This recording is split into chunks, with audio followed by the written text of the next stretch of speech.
When he first took over as head of the largest transit system in Canada, Andy Byford told reporters that, quote, "You've got to get your basics right before you try anything more substantial." Well, 5 years later, as he's headed south to take over the largest transit system in North America, that's New York City's, we wanted to find out if he's accomplished what he set out to do. And so we're pleased to welcome back to our studio Andy Byford, the outgoing Chief Executive Officer of the Toronto Transit Commission, and it's good to see you again. Good to see you, Steve. Congratulations are in order, I think. They are. I think. It's been interesting, a mixture of people saying to me, congratulations, and are you crazy? Yes, exactly. So I guess I'd describe it as being daunted and excited in equal measure. Someone's got to do it. It's a big job, but I'm really up for it. I can't wait to get stuck in. Well, it's a compliment to you and the system up here that apparently New York City thought they had to come here to get their next chief. Yeah, I mean, I'm flattered. I was approached by a headhunter. They made a compelling case. I talked to my wife about it. We've always loved New York. We actually went there on the honeymoon back in 1994. We've been a lot of time since. So I'm fairly familiar with the city, and I've been doing my homework on the various challenges down there, and it's certainly not something I take on lightly, but I really am itching to get started. Before we talk about those next challenges, we want to find out how you think you did here. Most people leave a job, I think, when they think they've accomplished what they set out to do. Did you?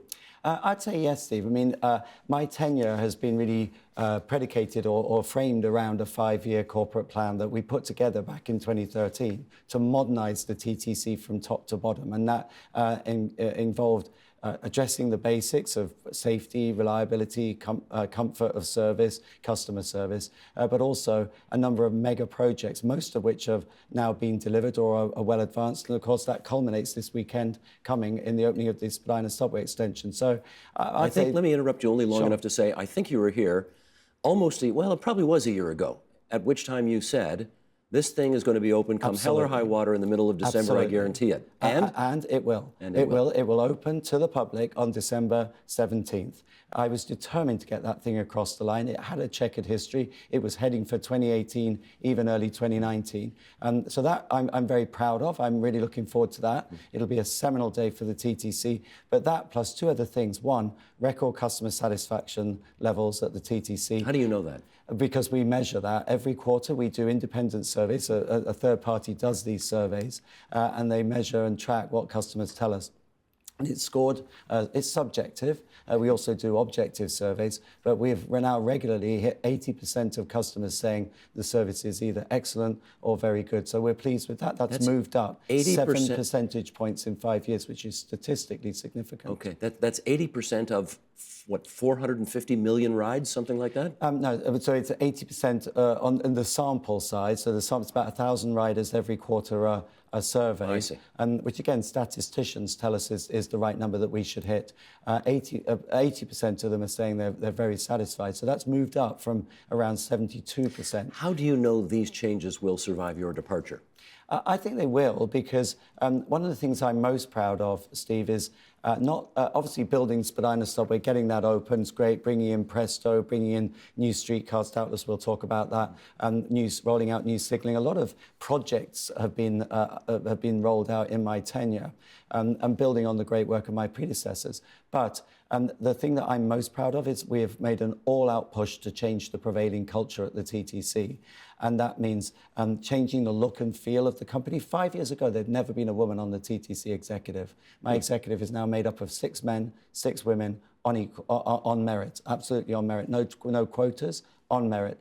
And we've also put huge effort into changing the way we manage people so that they deliver frontline staff, not through coercion, not through a big stick, that's been tried in the past, but because they believe in what we're doing, they want to do a good job, and they understand what's expected of them. What is the biggest piece of unfinished business you still have as you are about to leave? I'd say probably the streetcar order. I mean, that we now have 51 of the new streetcars in service. It should have been about 151. And, that's been well documented. We've had various... broke your heart on this, didn't they? They did. I mean, various problems. And our customer sat score would be higher had we had more of these vehicles in service. How do I know? Because the streetcar routes to which they've been deployed, Cherry Street, Harbourfront, Spadina, have way higher scores, no surprise, than those routes where we're still still using the old vehicles. They're fully accessible, they're air-conditioned, they're comfortable. Oh, they look great. They're Presto-equipped. Yeah. So that, I guess, would be the biggest bit of unfinished business. But the other point I was going to make in terms of how my tenure will be remembered, and I'd always stress it's a team effort. It's not me, it's my team. We won the APTA, American Public Transportation Association Transit of the Year, for only the second time in our history. Previous time was 1986. You did. And we are immensely proud of that. You did, and you should be. But I have to tell you that, and I'm on the system almost every day, and when that happened, I know you guys were proud, and I also heard a lot of jokes from a lot of people saying, really? Yep. We won that? So let's be clear here, Steve. Okay. APTA award for action, not perfection. And I spoke to APTA, and they said the reaction of Torontonians was entirely typical for the big properties, transit properties that win. Invariably, there's a bit of scoffing. So I never said we were perfect. We know that there's more still to do. But what APTA said was the vision and the breadth of and the ambition of our corporate plan and the amount of change we've delivered in the past 5 years, and the improvements and record customer sat, flawless Pan Am games, demonstrably cleaner system, 5 mega projects at once. That's what they awarded that for, and I stand by that. And if you could just see the pride on the face of janitors, operators, maintainers, they are so pumped because they don't often get praise, and they deserve that praise. Okay, now that you have, shall we say, one foot out the door, I am relying on that set of circumstances to get much more candid answers from you on this next question than you perhaps could have given while you still had time left on your contract. For example, can you say now, definitively, that you think the Scarborough subway, a $3.5 billion, which surely will be more by the time it's ever done, one-stop subway, is about the dumbest thing you've ever heard of? Right. Well, first up, Steve, I wasn't on a contract. I'm a permanent employee, so I've never let other people or political pressures gag me or influence how I answer questions. So I take you back to 2013, and I stand by what I said in 2013, which is either mode could work. What we do know is the SRT has to be replaced. It can only really be kept going for another 10 years. This is the very old Scarborough elevated Rapid Transit. train that's there right now. It should have come out in 2015. We can keep it going safely for a few more years.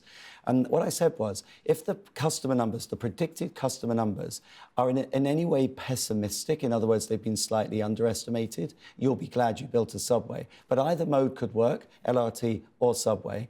So what we should now do is what we're mandated to do, directed to do by the board and council, is take the design to 30%, at which point there will be a further costing based upon that 30% estimate. So you'll know what you'll have more certainty on what you're building.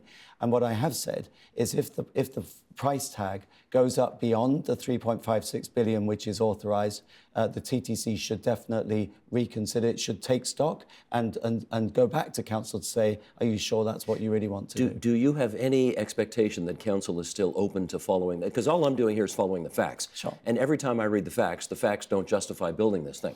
And there are councils like Josh Matlow, who I think represents this area actually, who says, can't we just get the facts? And council has even voted down getting the facts. Well, so I'm not going to speak for council. How do you deal with that? What I will say is, yeah, absolutely. I agree with Councillor Matlow. We should get the facts, and getting the facts includes taking the design to 30%, because at the moment you can't possibly properly estimate whether it's an LRT or a subway until you get the design to 30%. So let's get it to 30%.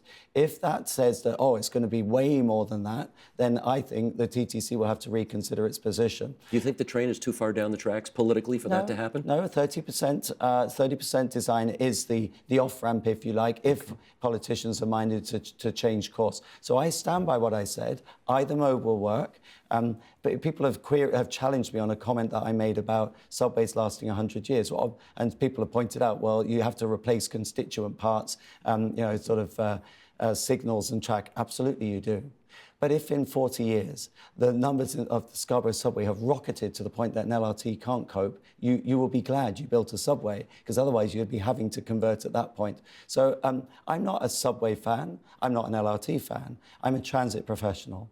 And I do know that the advice I gave back then stands the test of time. I believe it does. But I also know that I've been directed by a board and a democratically elected council to take it to 30%. That's what we're doing. No, I'm not criticizing you. I'm suggesting suggesting that politics is always at play when decisions are made about where transit's going to be built. That's the reality. You've got a small handful of people, vying for the billions of dollars that are going to be spent on this. So that's inevitable. I guess some people are wondering, however, whether you put your absolute best and strongest foot forward in advising the politicians. You can do this dumb thing if you want to, but the evidence clearly suggests ... I believe I did. I believe that we gave them a balanced view back in 2013. The direction then was to, okay, fine, take this thing to 30% design.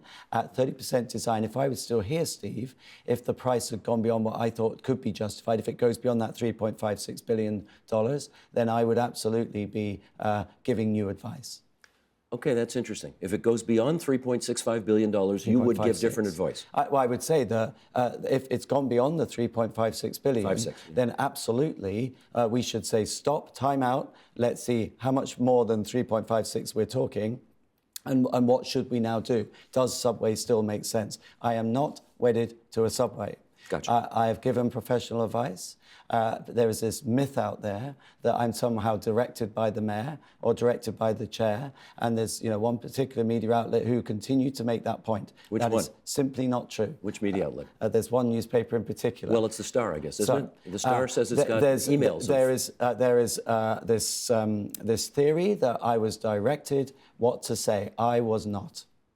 Period, full stop. Period, full stop. So the text messages that they allegedly have from badly written text message on one occasion does not negate what I previously said, which is a briefing note, which was prepared for me by my chief of staff.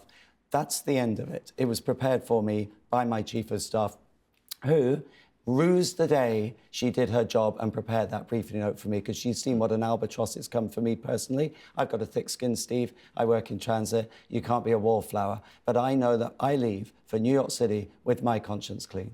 Give us some advice on this. You know that there are a number of different plans out there as to how to handle the TTC going forward. Yeah. The Regional Board of Trade has talked about creating not Metrolinks, but Superlinks, and uploading all of the responsibilities to this new body. Patrick Brown has in his so-called People's Guarantee the notion of moving the tunnels, the tracks, and the stations up to the provincial level and have them have governance over that. Do you have a view on any of that? I do. I mean, to me, governance isn't the real issue. Funding's the issue. Let's go back to that Transit of the Year award. I mean, everyone, as you said, a lot of people scoffed. They missed the point that the TTC won that in spite of being the lowest funded transit in North America. I think that's a real achievement. That's why I wear this pin with honour and pride.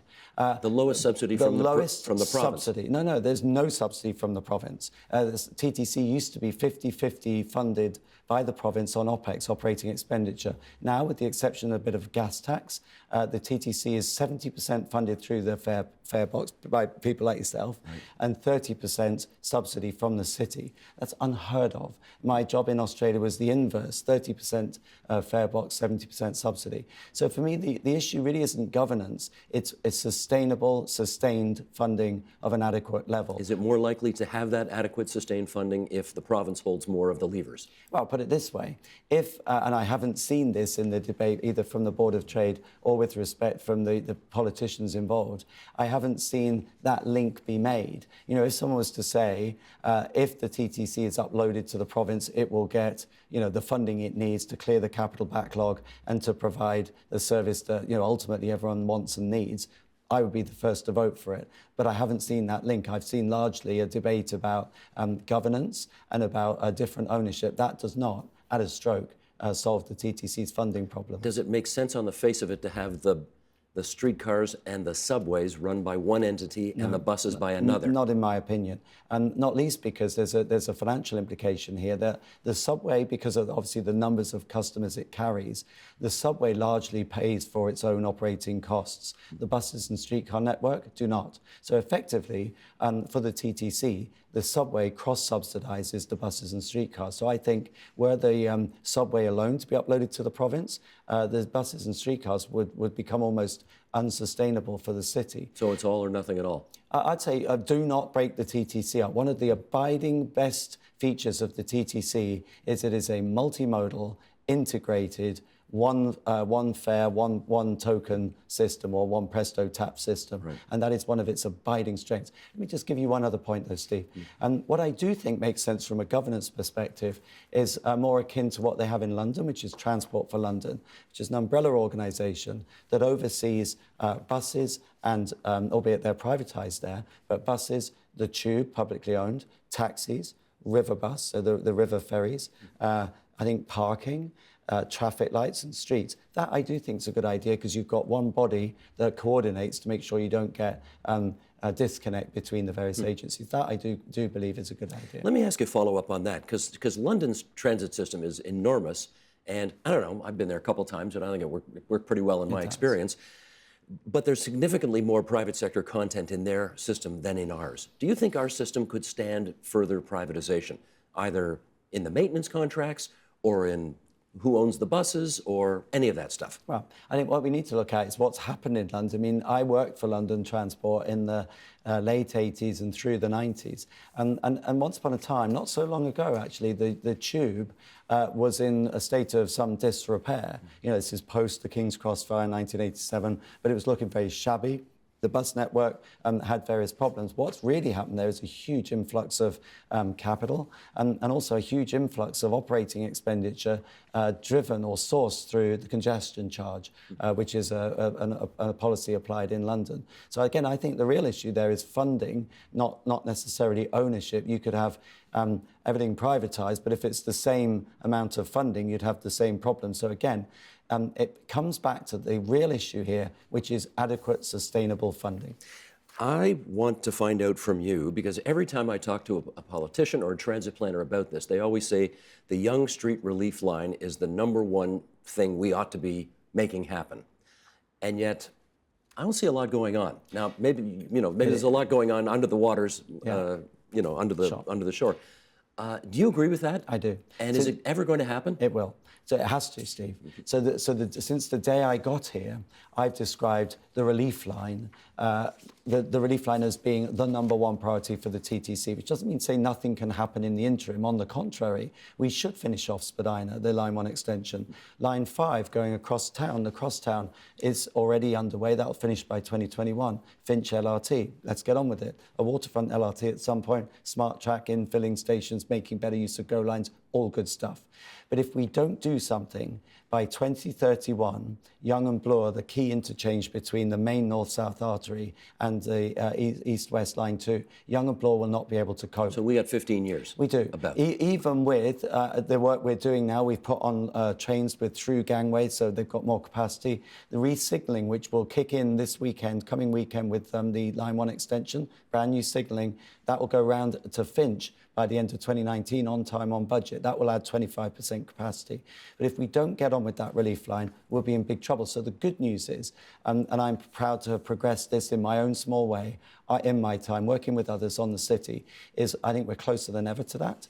We already have the outlines of a route, and we've already started the consultations and the environmental assessments soon to follow. So it will become a reality as long as you start building within 10 years of the projected saturation point of 2031, it'll be in place. But my ears pricked up when you said, if we don't, we'll be in big trouble. What does big trouble look like? Big trouble looks like a station at Yonge and Bloor, #1 that would be probably unable to cope. We'd have to introduce crowd control to stop people coming in for a while until the platform's clear. And it would also mean that further up the line, where people struggle to get on, even as far as Lawrence at the moment, even further north than that, you'd have to let trains go by before you could get on. We don't want to go there. What's really needed is at the very least, an extension, a new line from somewhere around Pape, ideally actually around Eglinton, to take relief off that east to west journeys that then go down at Yonge and Bloor to provide an alternate route into downtown where people want to go. Okay. In our remaining moments, I do want to come full circle here and talk about the job you have taken on now. If you thought politics were miserable in Toronto, Ontario, Canada, you ain't seen nothing yet once you get to the Big Apple, right? Are you ready for this? I am ready. I mean, Steve, I've moved from Australia to Canada. I did my due diligence. I knew pretty much what I was walking into here, although the reality is invariably more dramatic, more intense, and sometimes more crazy than what you expect. But I am aware of the politics there. It's a very demanding place. You know, the mayor hates the governor, and the governor despises the mayor. So I'm not going to get in the way of that. I'm not going to get comment on that or get in between that. What I'm going to do is do my damnedest to work well with both of them, both the governor and the mayor. Each has a stake in the success of the city. Each has a stake in the success of New York City Transit. So my job as a civil servant, same as I've done here, and I'll let Torontonians be the judge of my record here. And you know, even with controversies not of my making around things like Scarborough, all I've ever tried to do here, Steve, is do my job to the best of my ability and do it straight down the line. No, I appreciate that. Regardless of the politics of the day. So I'm going into it with my eyes open. I know that also media outlets maybe not as gracious as you. It's going to be, it's a tough gig. It is and indeed. I've thought it through. Have you gotten any advice from people who have made good suggestions for you on how to handle that dynamic? Sure, and I've had a few ex-leaders of New York City Transit reach out to me, which is much appreciated, and they've given me some advice on, you know, how the pitfalls and how to handle New Yorkers, and but equally they've said, you'll love it, it's great, it is hard work, it is tough, but it's very gratifying and rewarding. You're going to take the same approach there as you did here? Very much so. Very high profile. Customer service first? Customer service. Get on the trains? Customer service, safety. And I suspect, I could be wrong, I suspect that probably New York City Transit as an entity, the employees are somewhat demoralized at the moment because there's been such a series of bad news and criticism. Well, they've shut lines down. Sure. And there are subway lines that have not run in months. Well, Superstorm Sandy was largely to blame for that, but I suspect there is a bit of a morale issue. So what I want to do is go in there, and similar to what I did here 5 years ago, and we'd had our chief general manager removed in highly controversial circumstances, which was a body blow for the TTC. I didn't want the top job under those conditions, but the same as 5 years ago, I think going to New York, one of the things I want to do is say, right, let's pull together. We can get this back to being number one. That's what I said to my staff at the TTC, and we duly did that. And what would be, say, the one thing that you have learned in your time in Toronto that you would want to apply to the New York City situation? I think really to be able to understand and master the strategic direction that the company needs to go, and to keep track of the various projects that need to be delivered, but while not taking your eye off the absolute day-to-day basics. So making sure you're making time for customers, spending time with employees, but obsessing about cleanliness, reliability, punctuality, and above all, safety, particularly in light of recent events. We have how many rides per year on the TTC? We have 540 million. How many do they have for the Manhattan Transit Authority? For the overall authority, the MTA, it's around 1 billion. Is my understanding. So you're taking on twice as big a job. Oh, yeah, it's actually that. My math's probably wrong there. It's 7.8 million riders a day on New York City Transit. So I think it's probably more than 1 billion. But I've got lots of numbers buzzing in my head at the moment. Well, we thank you for the job you did here, and we wish you well with the Manhattan Transit Authority, which not only was a good musical group, but it is your future in transit planning. Andy Byford, outgoing TTC CEO. Thanks, Andy. Cheers, Steve. The Agenda with Steve Paikin is brought to you by the Chartered Professional Accountants of Ontario, helping businesses stay on the right side of change with strategic thinking, insightful decisions, and business leadership. Are you on the right side of change? Ask an Ontario CPA.